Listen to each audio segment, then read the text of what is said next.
Amen. Gloire à Dieu. Amen. Tu sais, des fois, ce qui sort de tes lèvres, ce ne doit pas être des supplications. S'il te plaît, Seigneur, fais ci, fais ça pour moi. Parce que Dieu en a déjà assez fait. Amen. Ce qu'il faut sortir, c'est des actions de grâce pour tout ce que Dieu a fait et pour tout ce que Dieu est. Dieu est merveilleux, Dieu est bon, Dieu est fidèle. Amen. Amen, amen, amen. Wow. Amen. Est-ce que tu peux incliner la tête? On va prier. Seigneur, Père de gloire, nous te bénissons, nous te donnons toute la gloire et l'honneur. Ce qui sort de nos bouches, ce sont des actions de grâce, Père. Et ce qui sort de ma bouche, Père, ce ne sont pas seulement des actions de grâce, mais juste une seule supplication, je t'en supplie, Père. Qu'aujourd'hui ton peuple puisse entendre ta parole. Sanctifie ta parole, Seigneur, car ta parole est la vérité. Que cette vérité affranchisse des mentalités. Que cette vérité affranchisse de l'ignorance. Que cette vérité libère, dirige, conduise, corrige. Que cette vérité assagisse ton peuple, Père. Afin que, Seigneur, nous puissions ressembler davantage à toi, Seigneur. Nous te bénissons, nous te glorifions parce que tu es un Dieu merveilleux, tu es un Dieu unique. Il n'y a personne comme toi, il n'y a aucun Dieu, Père, qui n'est comme toi, Seigneur. Il n'y a aucun Père qui ne soit comme toi, il n'y a aucun ami qui ne soit comme toi. Il n'y a que toi, Père. Et nous te bénissons pour cela. Nous te rendons toute la gloire. Je prie que tu saisisses les cœurs, les oreilles de chaque personne pour entendre ta parole. Je prie que tu saisisses ma bouche pour que je puisse seulement prêcher ta parole et rien d'autre, parce que nous sommes intéressés par toi seul, Jésus-Christ de Nazareth. Au nom de Jésus. Amen. Amen, amen. Est-ce qu'on peut applaudir pour le Seigneur? Wow. Amen. Dieu est bon, hein? Amen. Dis à ton voisin, Dieu est bon. Dieu est bon. J'aime beaucoup le premier chant d'adoration qui dit: les yeux fixés vers toi, j'oublie les problèmes autour de moi. Tu sais, des fois, tu peux être tellement omnubilé par tes propres problèmes que tu oublies l'essentiel, c'est-à-dire Dieu, Jésus. Et tes propres problèmes peuvent t'éloigner de Dieu. Amen. Amen. Aujourd'hui, c'est le dernier culte ici pour l'année 2017. Puisque la semaine dernière, la semaine prochaine, on sera à Strasbourg. Amen. Wow. Qui a été béni cette année? Amen. Amen. Le titre pour notre message aujourd'hui, c'est simple, c'est l'engagement envers Jésus. L'engagement envers Jésus. Et en sous-titre, Dieu m'a donné une question. Comment rester attaché à un engagement? Ça, c'est le sous-titre. Comment rester attaché à un engagement? Alors, le message que je prêche, et on va rester dessus pendant un moment, ce n'est pas mon message. C'est lorsque le bishop il est venu, pour ceux qui se souviennent, okay, il avait prêché déjà sur ce message. L'engagement envers Jésus. Et il nous avait demandé de s'attarder sur ce message-là. Donc moi, j'ai juste m'attarder sur ce message-là. Amen. Parce qu'il faut être obéissant à ses pairs. Amen. Et le message, je suis certain qu'il va te parler. Parce que moi, personnellement, il m'a déjà parlé. Et il va nous bénir. Donc, l'engagement envers Jésus. Ou comment rester attaché à un engagement.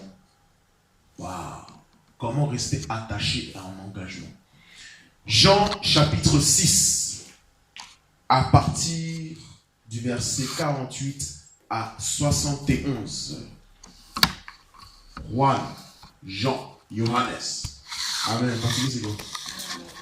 Juan. Et en sango, c'est quoi? Je ne savais pas. Et en lingala, c'est quoi? Oui. Johan. Jean chapitre 6, verset 48 à 71.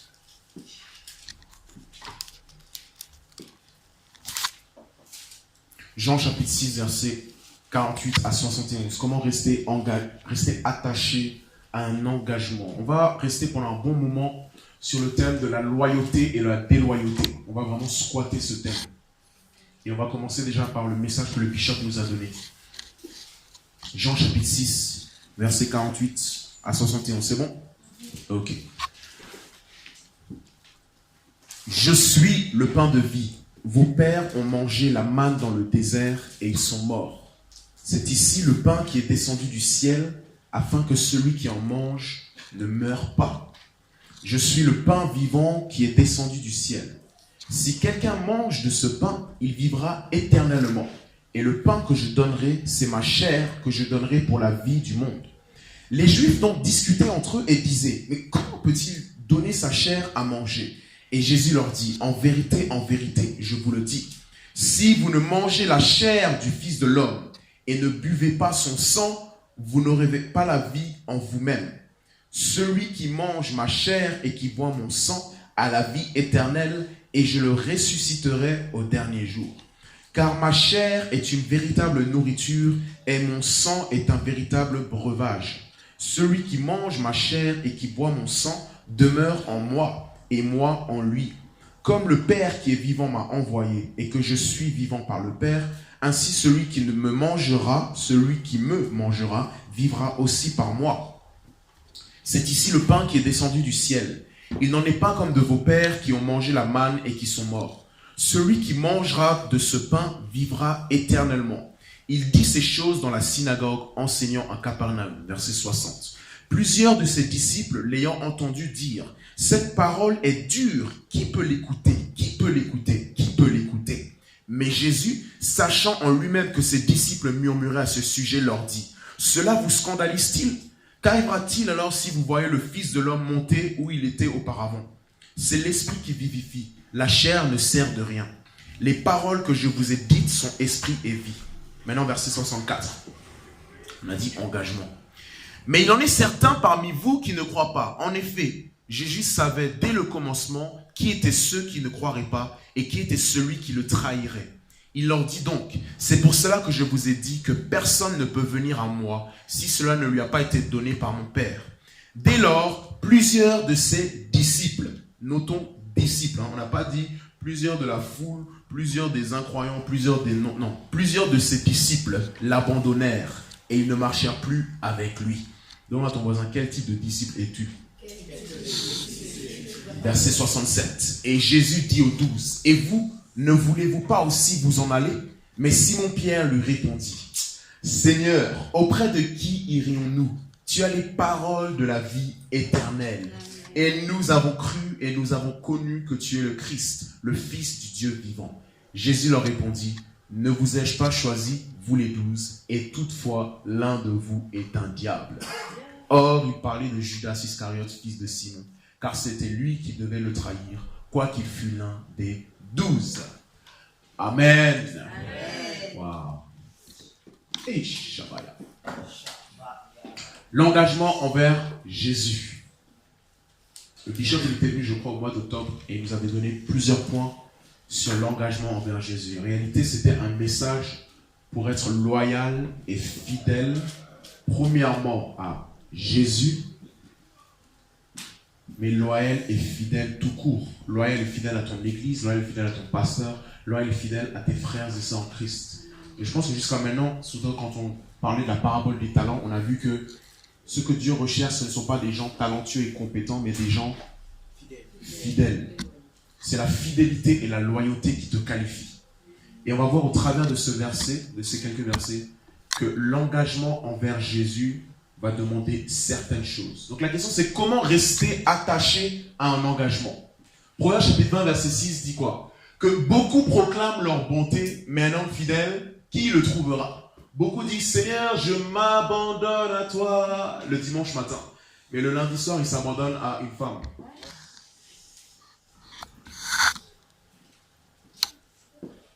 Beaucoup proclament leur bonté, mais ils n'arrivent pas à tenir leurs engagements.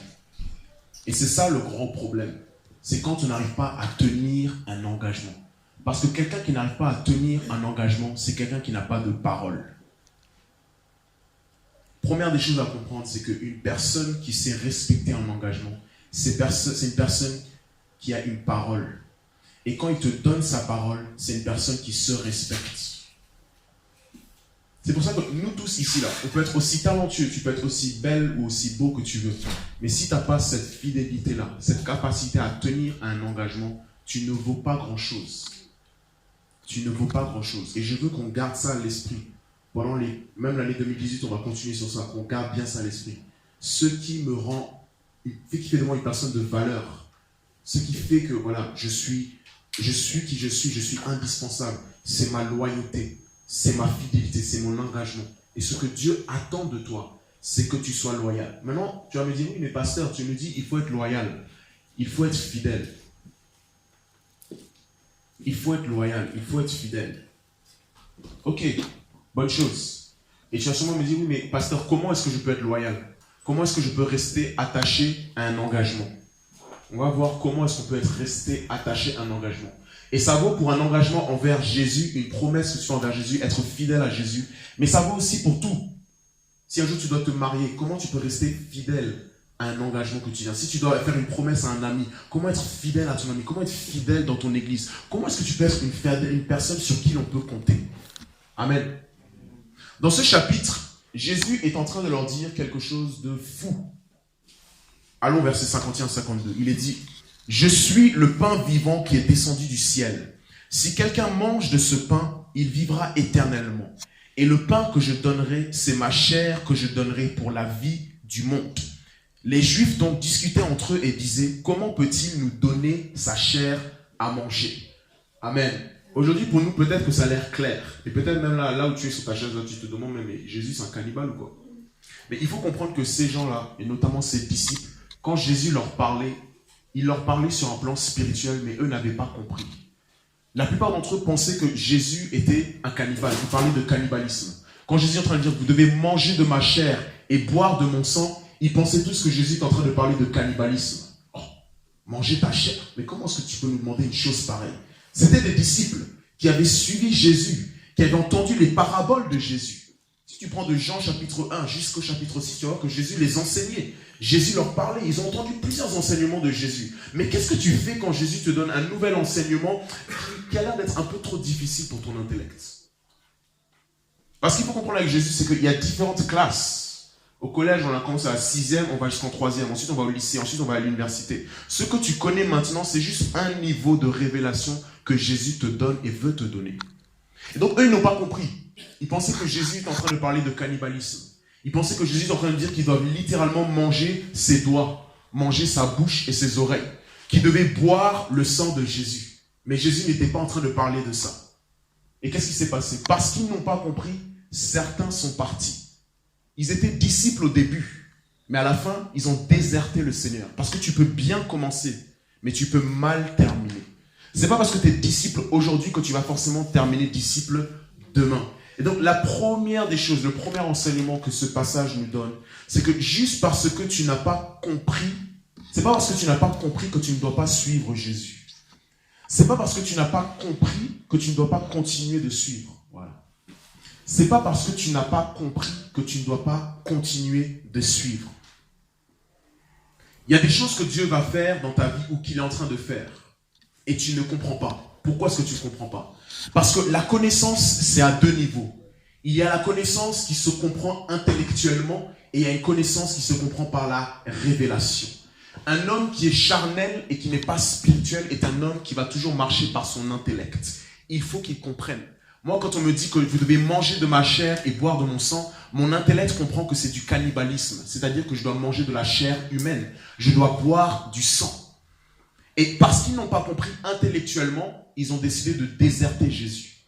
Il y a des choses que Dieu va faire ou qu'il est en train de faire dans ta vie que tu ne comprends peut-être pas. Seigneur, pourquoi est-ce que je traverse cette situation? Seigneur, pourquoi est-ce que tu me fais passer par telle et telle chose? Seigneur, je ne comprends pas. Maintenant, tu as le choix. Il y a certains disciples qui ne comprennent pas exactement ce que Dieu est en train de faire. Et parce qu'ils n'ont pas compris, ils se disent que il vaut mieux que je parte. Il vaut mieux que je quitte alors. Mais le truc, c'est que Dieu n'attend pas qu'on comprenne ce qu'il est en train de faire pour qu'on le suive. Ça ne demande pas de l'intellect pour suivre Dieu. Ça demande la révélation de l'esprit. Dieu va faire des choses qui sont au-delà de nos pensées. Jésus leur a donné un commandement. Il leur a dit une chose. Celui qui ne mange pas de ma chair. Parce que moi, je suis le pain de vie. C'est moi le pain. Vous mangez des baguettes et des croissants. Moi, je suis le pain de vie. Mangez-moi, les amis. Imagine, Noé, je viens vers toi, je te dis, frère, mange-moi. Mange-moi. Et tu auras la vie. Elle dit, mais les fous, on est dans une secte là. On est tombé dans une secte là, les amis. On a suivi la mauvaise personne, on a suivi un diable. Jusqu'à maintenant, il nous donnait des paraboles. Oh, le royaume des cieux est comme ce semeur qui sème une graine. Là encore, jusqu'à là, ça allait. Mais maintenant, il nous dit de manger sa chair et de boire son sang. On est dans une secte, les gars. On s'est trompé. Jésus-Christ, c'est un gourou, en fait. Il est malade. Tout le monde a quitté. Tout le monde est parti. Parce qu'intellectuellement, il ne pouvait pas le comprendre. Mais ce que ce passage nous fait comprendre, c'est que juste parce que tu n'as pas compris ce que Dieu est en train de faire dans ta vie, ce n'est pas une excuse pour quitter ou pour partir. Si un jour le pasteur te demande de faire quelque chose et tu n'as pas compris, ou qu'il se fait quelque chose dans l'église, tu n'as pas compris, tu n'as pas saisi, est-ce que c'est une excuse pour quitter? Comment rester attaché à un engagement? 1 Corinthiens chapitre 13, verset 12. 1 Corinthiens chapitre 13, verset 12. Il y a un principe spirituel qu'on doit absolument comprendre. 1 Corinthiens chapitre 13, on va commencer à partir du verset 8. 1 Corinthiens chapitre 13, du verset 8 à 12. Aujourd'hui là, s'il vous plaît, je veux que tout le monde soit attentif. Il ne faut pas dormir, parce que je te le garantis que Dieu va faire des choses que tu ne comprends pas, que tu ne pourras pas expliquer. Et ce n'est pas parce que tu n'as pas compris que tu dois partir. Les disciples ont fait une très grosse erreur. Ils n'avaient pas compris ce que Jésus leur disait. Ils pensaient que Jésus était en train de leur parler de cannibalisme. Et parce qu'ils pensaient ça, ils sont partis. Mais ce n'est pas parce que tu n'as pas compris que tu dois partir. Ce n'est pas parce que tu n'as pas compris que tu dois arrêter de suivre. Ce n'est pas parce que tu n'as pas compris la vision, où est-ce qu'on va, que tu dois arrêter de suivre. Parce que ça demande de la révélation. 1 Corinthiens chapitre 13, verset 8 à 12, il est dit, « L'amour ne périt jamais, les prophéties seront abolies et les langues cesseront, la connaissance sera abolie. Car nous connaissons en partie et nous prophétisons en partie. » Dis à ton voisin, tu connais que en partie. Dis à un autre voisin, toute prophétie que tu as reçue, ce n'est qu'une partie. Il y a une autre partie cachée. Amen. Verset 10. Mais quand la perfection sera venue, alors ce qui est en partie sera aboli. Verset 11. J'aime bien ce verset. Quand j'étais enfant, c'est l'apôtre Paul qui parle, hein. Quand j'étais enfant, je parlais comme un enfant, je jugeais comme un enfant, je pensais comme un enfant. Mais quand je suis devenu homme, j'ai aboli ce qui était de l'enfance. Verset 12. Car aujourd'hui, nous voyons au moyen d'un miroir de manière obscure, mais alors nous verrons face à face. Aujourd'hui, je connais en partie, mais alors je connaîtrai comme j'étais connu. Amen.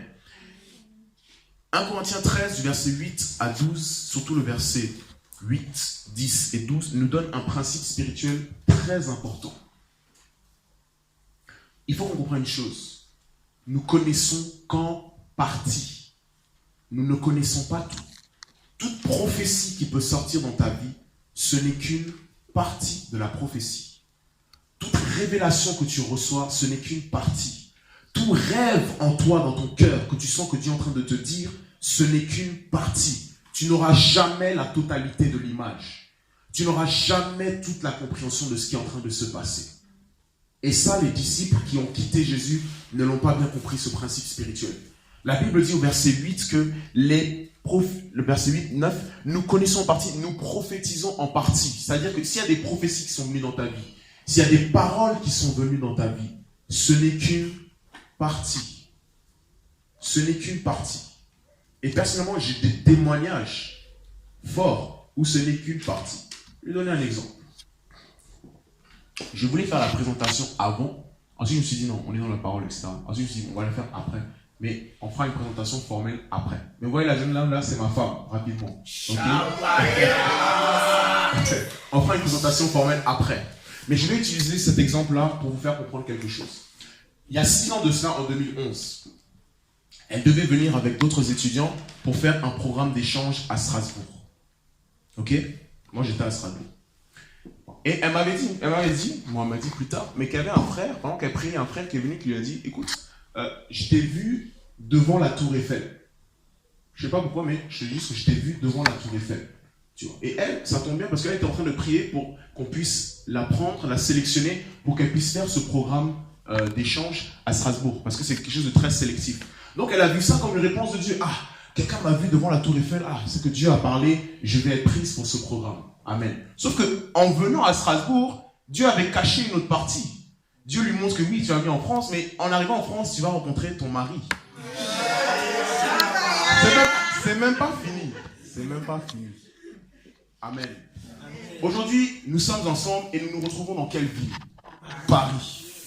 C'est que quand elle est venue, récemment, j'ai réfléchi à ce qu'elle m'a dit, j'ai réalisé que, oh mince. Donc en fait, ce message, c'était pas seulement, oui, tu seras admise pour étudier à Paris. C'est pas juste, il y a ton mari qui t'attend, mais c'est même, tu vas t'installer ici un jour. Amen. Tu vois, nous ne connaissons qu'en partie. Toute prophétie, toute parole, tout rêve, toute vision, tu ne connaîtras jamais toute la totalité. Ceux qui sont des voyants, parce qu'il y a des voyants ici, ils voient des choses. Tu dois comprendre une chose, quand tu as une vision, quand tu vois quelque chose, sache ce principe spirituel, tu ne connais qu'en partie. Tu ne connais pas toute la totalité. Tu n'auras jamais tout le puzzle en entier. Amen. Donc j'utilise ça pour dire une chose, c'est pas parce que tu n'as pas tout compris ou tout saisi que tu dois partir. Amen. Puisqu'il y a un principe spirituel qui est clair, nous ne connaissons qu'en partie. Nous prophétisons qu'en partie. Si un jour tu es même amené à prophétiser dans la vie de quelqu'un, sois humble s'il te plaît. Tu ne connais qu'en partie. Dieu t'a juste donné 1% ou 2% sur ce qu'il veut faire dans la vie de quelqu'un. Mais il y a encore 98% qui sont encore cachés. Et donc c'est à toi de chercher davantage. La volonté de Dieu est mystérieuse et elle se cherche. Donc Jésus leur a dit quoi? Jésus leur a dit, mangez de ma chair, buvez de mon sang. Ils n'avaient pas compris. S'ils avaient compris ce principe spirituel, qu'on ne connaît pas tout, on ne sait pas tout, ils seraient restés fidèles à Jésus. Amen. Et ça, je le dis pour ta vie à toi dans le futur. Peut-être même maintenant. Il y a des choses que Dieu te fait ou te fera traverser. Tu ne vas absolument rien comprendre. Tu te dis, mais Seigneur, qu'est-ce que tu es en train de faire là? Ton intellect ne va pas pouvoir saisir. Ça n'aura pas de sens. Dieu, pourquoi est-ce que tu utilises telle et telle méthode? Tu es Dieu, tu es capable de le faire maintenant. Mais pourquoi? Tu peux créer le monde en une fois, comme ça, en un clin d'œil. Comme ça, et puis le monde est créé. Mais tu as décidé de le faire en 6 jours, et en plus le 7e jour, tu te reposes. Dieu, mais tu n'es jamais fatigué. Pourquoi? Tu ne comprendras pas tout. Mais c'est pas parce que tu n'as pas tout compris que tu dois quitter. C'est pas parce que tu prends ta Bible, que tu commences à lire un verset que tu n'as pas compris, tu te dis, vas-y, moi je laisse tomber, c'est trop compliqué. Non! Insiste. Insiste. Comment rester attaché à un engagement? Amen. Donc on va voir. Pour rester attaché à un engagement, premièrement, il faut de la foi. C'est ce que le bishop nous a appris. Il nous faut de la foi. Et je vais décortiquer ça en deux. Dans la foi, donc tu peux mettre 1, la foi, petit a, je te le donne. Il faut avoir confiance en la personne que je suis. En l'occurrence ici, c'était Jésus. Il va falloir que j'ai confiance en Jésus. Est-ce que tu as assez confiance en Dieu? Ésaïe chapitre 55, verset 9 nous dit que mes pensées ne sont pas vos pensées, mes voix ne sont pas vos voix. Les pensées de Dieu, la pensée que tu as là maintenant, juste là, maintenant là, ça juste que c'est pas la pensée que Dieu a du tout. Ok? La pensée que tu as là maintenant là pour ton avenir, oh, dans 20 ans, dans 15 ans, dans 5 ans, c'est pas la pensée de Dieu. Là, maintenant, je te dis tout, c'est pas sa pensée. Les voies là que tu as, les méthodes là, je vais y arriver, ça va se faire comme. Non, c'est pas ces voies du tout. Moi, j'ai remarqué, c'est bizarre. Mais la plupart du temps, à chaque fois, quand on est à l'église, que j'invite quelqu'un pour venir, etc., je m'attends à ce que certaines personnes viennent, ils viennent jamais, c'est d'autres personnes, oh, elle est revenue à l'église, waouh. Et puis la semaine d'après, j'attends à ce que la personne qui est venue vienne, mais elle ne vient pas, et puis c'est l'autre personne que j'attendais qui vient. Les voix de Dieu ne sont pas nos voix. Ça ne sera jamais comme toi tu le penses. Donc il va falloir maintenant avoir de la confiance. Puisque moi, Dieu, je te demande de me suivre, même lorsque tu ne comprends pas, il faut que tu aies confiance en moi. La base de ta relation avec Dieu, la base de ta relation avec celui que tu suis, c'est la confiance.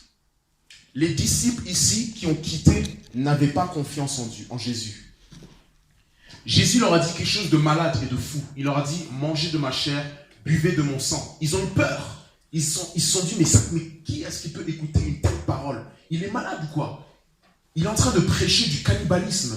Mais dans quel genre de secte est-ce que je suis entré? Jésus n'attendait pas qu'ils comprennent. Jésus attendait qu'ils aient confiance en lui. Amen. Jésus attendait qu'ils aient confiance en lui.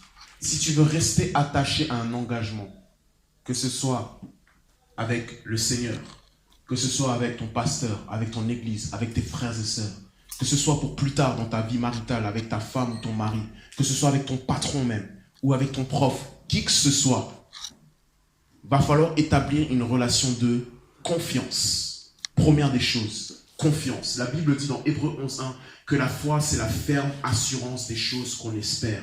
Cette première partie de la foi, c'est le domaine de la confiance. Ils n'avaient pas confiance en Jésus. Jésus leur a dit quelque chose qui est au-delà de leurs pensées, au-delà de ce qu'ils ont pu concevoir. Jésus leur a dit quelque chose qui les a offensés. Jésus leur a dit qu'il fallait qu'ils mangent de ses doigts et de ses mains et de sa bouche. En tout cas, c'est ce qu'ils ont compris. Mais ils n'avaient pas confiance. Vous pensez que Pierre, regardez le verset, Jean chapitre 6, revenons à Jean chapitre 6 rapidement. Verset 70. Verset 68. 67 à 68. Jean chapitre 6, 67 à 68. Il est dit, et Jésus dit aux 12, et vous, ne voulez-vous pas aussi vous en aller? Mais Simon-Pierre lui répondit, Seigneur, auprès de qui irions-nous? Tu as les paroles de la vie éternelle. J'ai une question à vous poser. Est-ce que vous pensez réellement que Pierre avait aussi saisi la révélation que manger de ma chair et boire de mon sang, c'était en fait la résurrection du Christ, le fait qu'il meurt sur la croix, il faut qu'on l'embrasse, qu'il y avait même aussi la Sainte Seine dans tout ça? Je ne pense pas qu'ils avaient compris ça eux-mêmes. Tous les niveaux, tous les disciples étaient au même niveau de révélation. Ils n'avaient pas compris ce que Jésus est en train de leur dire. Mais la différence entre ceux qui sont partis et ceux qui sont restés, c'est que ceux qui sont restés, ils ont eu confiance en Jésus. Écoute, j'ai pas compris, mais je te suis. Et tu dois comprendre une chose, ça veut dire que parfois, la personne est plus importante même que le message. Jésus est plus important même que ce qu'il nous dit. La personne est plus importante que le message. La personne est plus importante que ce qu'elle est en train de faire. Jésus est plus important. Les disciples qui sont partis se sont arrêtés au message. Ils se sont arrêtés au fait de boire du sang. Ceux qui sont restés, ils avaient juste les yeux fixés vers la personne de Jésus. Je ne comprends pas ce que tu es en train de faire, mais je te connais assez. Je sais qui tu es. Je sais que tu ne veux pas mon mal. Je sais que tu ne vas pas faire n'importe quoi. Jésus, je reste attaché à toi. Tout engagement est basé sur une relation de confiance. S'il n'y a pas de relation de confiance, les gens ne vont pas s'engager avec toi. Tu veux que les gens te suivent, il va falloir que tu établisses une relation de confiance. Tu peux avoir des révélations, des prophéties, un message aussi beau. Je peux être là devant vous, enseigner, prêcher comme vous voulez. Mais si vous n'avez pas confiance en moi, tous les messages que je donne, ça ne sert à rien. Une relation de confiance. Proverbe chapitre 22, verset 1. Proverbe chapitre 22, verset 1.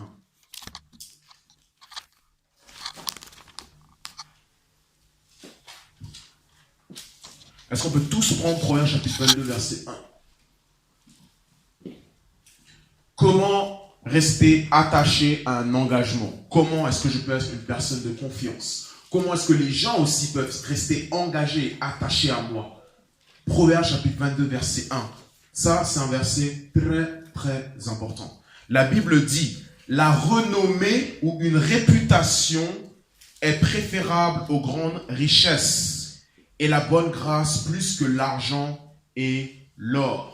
En anglais, il est dit, a good name is better than riches. Ça veut dire, un bon nom, une bonne réputation vaut mieux que des richesses. Ce qui a le plus de valeur dans ta vie et dans ma vie, ce n'est pas mon compte en banque.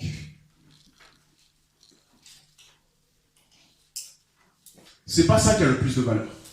Ce qui a le plus de valeur dans la vie d'un homme ou d'une femme de Dieu, ce n'est pas son ministère, ce n'est pas le nombre de personnes qui viennent dans leur église. Ce qui a le plus de valeur, c'est ta réputation, ton nom. Proverbe chapitre 22, verset 1. Est-ce qu'on peut tous retourner dessus?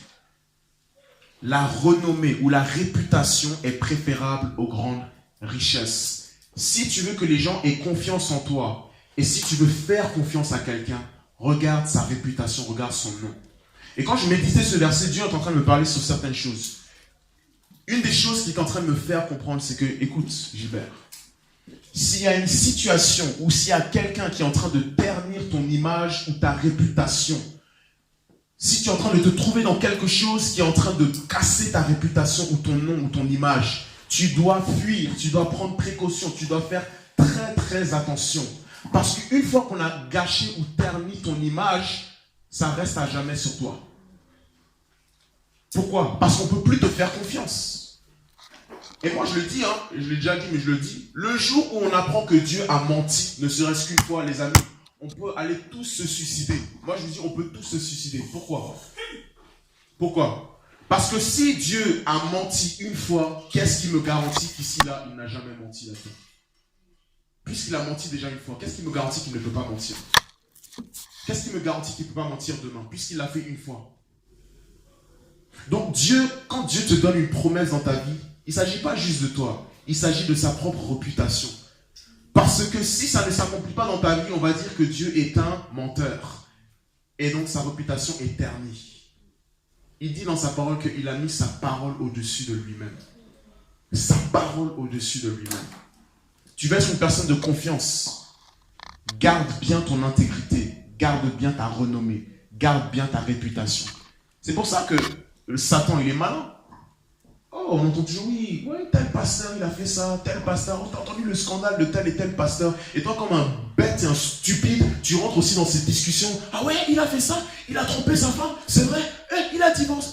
Ah, vraiment, ces pasteurs, c'est tous des charlatans. C'est Satan, l'accusateur, qui est en train de ternir l'image d'un homme de Dieu ou d'une femme de Dieu. Et toi, tu tombes dans le piège. La Bible nous fait comprendre que ce qui a le plus de valeur, ce ne sont pas tes richesses, c'est ta réputation, c'est ton nom, c'est qui tu es. Quand on dit Gilbert, à quoi est-ce qu'on pense tout de suite? C'est ça qui doit me préoccuper d'abord. Je dois faire attention par rapport à ça. Sinon, tu ne peux pas établir une relation de confiance. Et Jésus avait montré à ses disciples assez. Il leur a assez montré pour leur faire comprendre que faites-moi confiance. Vous pouvez me faire confiance. Quand je vous dis quelque chose, ça arrive réellement.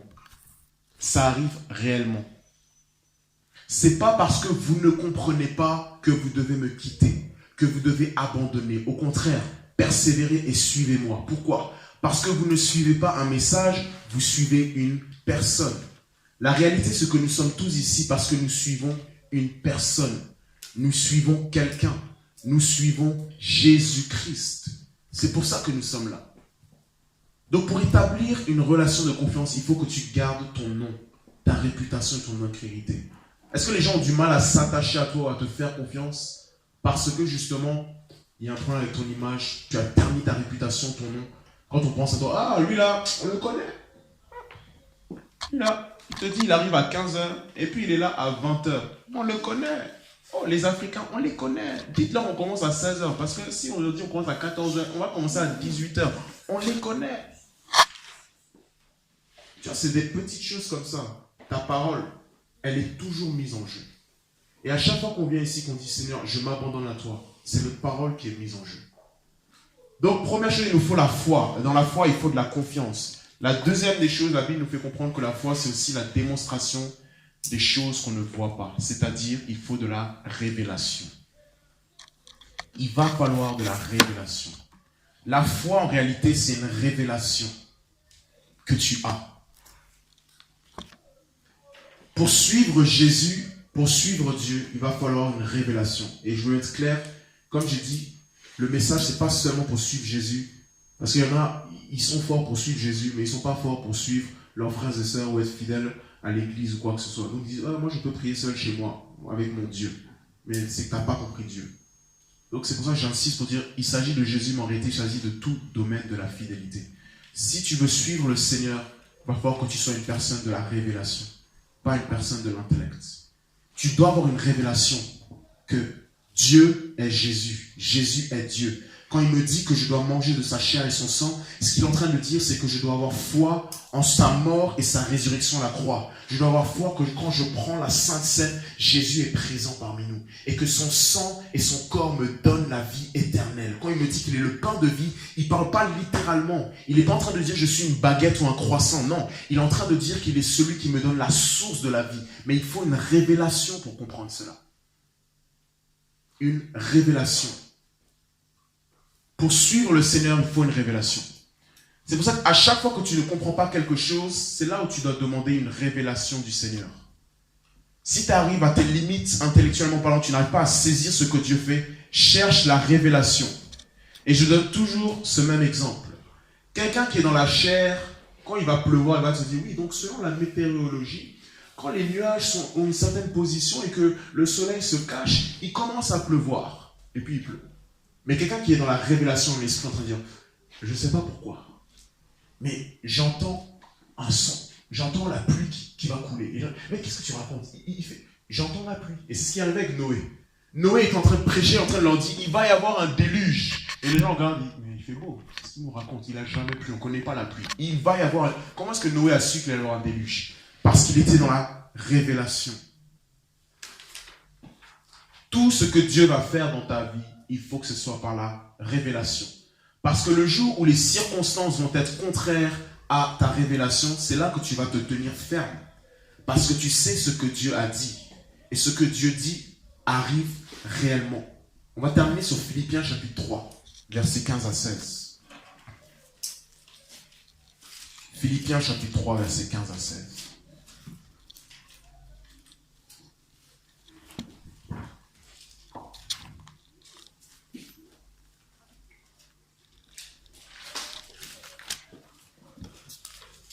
Philippiens chapitre 3, verset 15 à 16. On commence à partir du verset 12. 12 jusqu'à 16. C'est bon? Philippiens chapitre 3, verset 12 à 16. Comment rester attaché à un engagement? La foi. Dans la foi, il faut déjà que tu aies confiance en la personne. Il ne s'agit pas de son message, mais de la personne. Deuxième chose, il faut de la révélation pour continuer à suivre. Non que j'ai déjà atteint le but ou que je sois déjà rendu parfait, mais je poursuis ce but pour tâcher d'y parvenir. Dis à ton voisin, il faut poursuivre. C'est pourquoi aussi j'ai été saisi par Jésus-Christ. Mes frères, pour moi, je ne me persuade pas d'avoir atteint le but, mais je fais une chose, pas deux choses, une chose. Oubliant les choses qui sont en arrière et me portant vers celles qui sont en avant, je cours vers le but pour remporter le prix de la vocation céleste de Dieu en Jésus-Christ. Verset 15. C'est pourquoi nous tous qui sommes matures, ayons ce même sentiment, ayons cette même pensée. Et si vous êtes en quelque point d'un autre avis, Dieu vous le révélera aussi. Cependant, marchons suivant une même règle pour les choses auxquelles nous sommes parvenus et ayons un même sentiment. Le verset 15, c'est ce qui m'intéresse, et le 16. Il est dit, pour ceux qui sont matures, ayons cette même pensée. L'apôtre Paul est en train de parler à des gens matures. Et il leur dit, si vous êtes en quelque point dans notre avis, tu vois, on est là en train de louer le Seigneur, bénir le Seigneur, on se voit les mercredis, etc. On commence à être de plus en plus une famille. Mais on doit comprendre une chose, on ne sera pas toujours d'accord. Dis à ton voisin, tu ne seras pas toujours d'accord avec moi. Et donc si on n'est pas d'accord, on fait quoi maintenant? Hein? Moi j'ai pris un engagement, j'ai dit à ma femme, oui, jusqu'à ce que la mort nous sépare. Et puis maintenant, demain là, je réalise que, chérie, moi je suis pas trop d'accord, je pense qu'on devrait plutôt le faire comme ça. Elle dit, non, moi je pense qu'on devrait le faire comme ça. Tu fais comment maintenant? On se sépare? Aujourd'hui, les gens, quand ils sont à l'église, ils ne sont pas d'accord avec les choses, ils ne sont pas d'accord avec le pasteur, tout de suite, oh, je quitte, je change d'église. Ça, non. L'apôtre Paul est en train de nous donner la clé ici. Il nous fait comprendre qu'on ne sera pas toujours d'accord avec tout. On ne sera pas même peut-être d'accord avec la manière dont Dieu fait les choses. Mais, qu'est-ce qu'il dit? Dieu vous le révélera aussi. Cependant, marchant suivant une même règle pour les choses auxquelles nous sommes parvenus. Et ayons un même sentiment. Nous devons comprendre une chose. On ne sera pas forcément toujours d'accord. Même ici à l'église, on ne sera pas toujours d'accord. Tu seras des fois fâché, pas content. Tu vas venir le dimanche avec les yeux, les grimaces, quand tu n'es pas content. Tu voudras même me le faire savoir. Pendant que je prêche, tu vas me regarder comme ça. On n'est pas d'accord. Mais on marche ensemble toujours. Dieu nous révélera le reste. Qu'est-ce que l'apôtre Paul est en train de nous faire comprendre? Que pour qu'on arrive à être au même niveau, Dieu nous donnera des révélations pour cela. Malheureusement, aujourd'hui, les églises se divisent et se déchirent parce qu'ils ne sont pas d'accord sur des points de la doctrine. Non, le baptême, c'est plutôt ça. Non, le jour de la résurrection, c'est plutôt ça. Et puis, donc, il y a des dénominations, il y a des divisions entre les églises. Pourquoi elles n'arrivent pas à s'accorder? Parce qu'elles ne sont pas dans le même niveau de la révélation. Et il faut que Dieu accorde le niveau de révélation. Pour qu'un engagement puisse réellement marcher avec le Seigneur et avec tes frères, ça, il faut une révélation. Il faut que toi, là, qui es assis ici, tu aies une révélation que Dieu veut réellement que tu sois dans cette église. Parce que si tu n'as pas cette révélation, le jour où moi, là, je vais t'offenser, tu vas partir. Mais si tu as cette révélation que tu dois rester ici, tu vas rester quoi qu'il arrive. Même si je t'offense, tu vas rester. Pourquoi? Parce que tu sais que ce n'est pas moi qui veux que tu sois là, c'est Dieu qui veut que tu sois là. Comment rester attaché à un engagement? C'est par révélation. Si je m'engueule ou je me fâche avec ma femme, j'ai la révélation. Je sais que c'est celle que Dieu m'a donnée. Donc je ne peux pas partir. C'est la révélation que Dieu m'a donnée. Tes frères et sœurs qui sont toi, est-ce que tu as la révélation que c'est des connexions divines? Est-ce que toi, Ignace, tu as la révélation que le frère Jacques, en fait, c'est une connexion divine? C'est Dieu qui a fait cette connexion. Chacun d'entre nous ici, si nous n'avons pas cette révélation-là, on va se diviser. Et on ne peut pas rester attaché à un engagement. Jésus avait besoin qu'ils aient la révélation pour comprendre ce qu'il voulait dire par « Je suis le pain de vie ». Jésus avait besoin de ça. On a besoin de marcher par la révélation. On a besoin de marcher par l'esprit. Est-ce que tu as déjà une révélation dans ta vie? Est-ce que Dieu t'a déjà parlé? Est-ce que tu peux dire que mon esprit, il sait? Parce que ton intellect, tes pensées, ta propre façon de réfléchir, elle ne sait pas grand-chose en réalité. C'est ton esprit qui sait. En toi là, est-ce que tu sais que dans ton cerveau, il y a des informations, mais dans ton esprit, il y a aussi des informations. Et que les informations qui sont cachées dans ton esprit sont beaucoup plus avancées que les informations dans ton cerveau. Il y a des informations dans ton esprit qui sont des informations pour les 20, 30 prochaines années de ta vie que ton cerveau ne sait même pas. Ton cerveau là, il est au Moyen-Âge. Ton cerveau là, il est au Moyen-Âge. Ton esprit là, il est au 22e siècle. Et ce que Dieu a besoin de faire, is to shift, de prendre ton cerveau, ta façon de penser, ton âme, et de le ramener au niveau de ton esprit. Voilà pourquoi il dit à Jérémie, avant que tu ne sois dans le sein de ta mère, je t'avais appelé. Avant que tu ne sois né, je t'avais consacré, établi prophète des nations. Et Jérémie dit, ah, mais qu'est-ce que tu racontes, Seigneur? Moi, je suis qu'un enfant, je ne sais pas parler. Et Dieu lui dit, non, ça c'est une information que j'ai mise dans ton esprit. Pas dans ton cerveau, dans ton esprit. Il faut que tu te connectes à ton esprit. Tu as besoin d'être spirituel. Tout le monde ici, je vous en supplie. Cherchons le réma, la révélation. Connectons-nous à notre esprit. Mon cerveau est au Moyen-Âge. Il y a des choses là.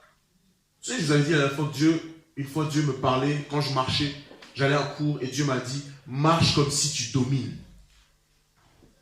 Et je dis que jusqu'à maintenant, je n'ai jamais appliqué cette parole.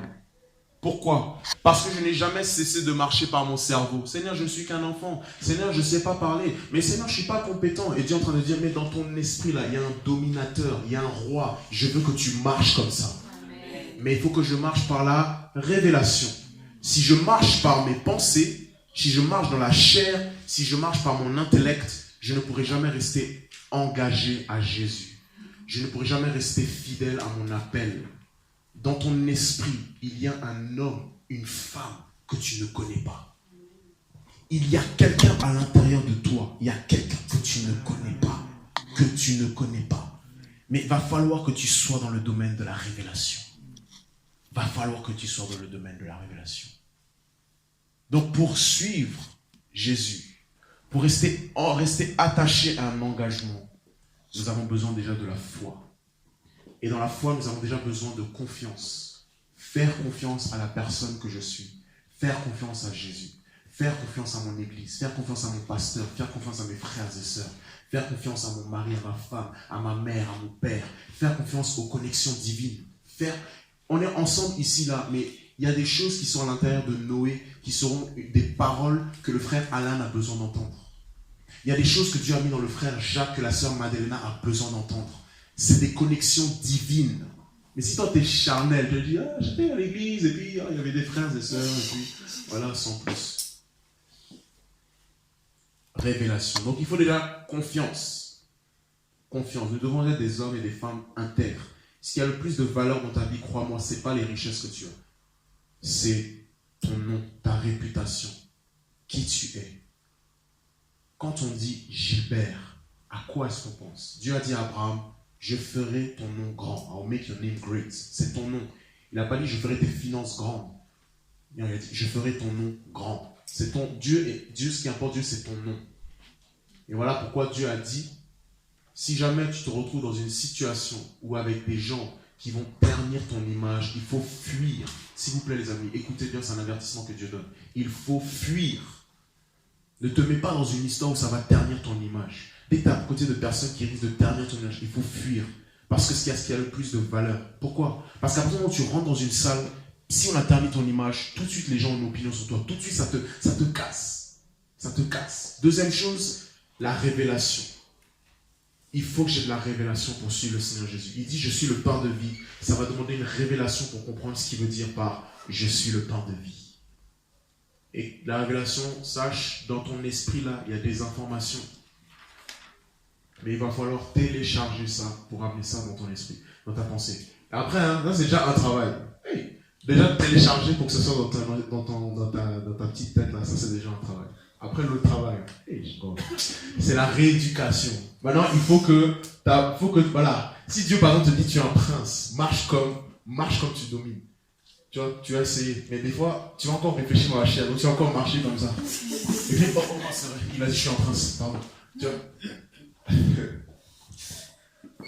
Amen. Est-ce qu'on peut se lever pour glorifier le Seigneur? Amen.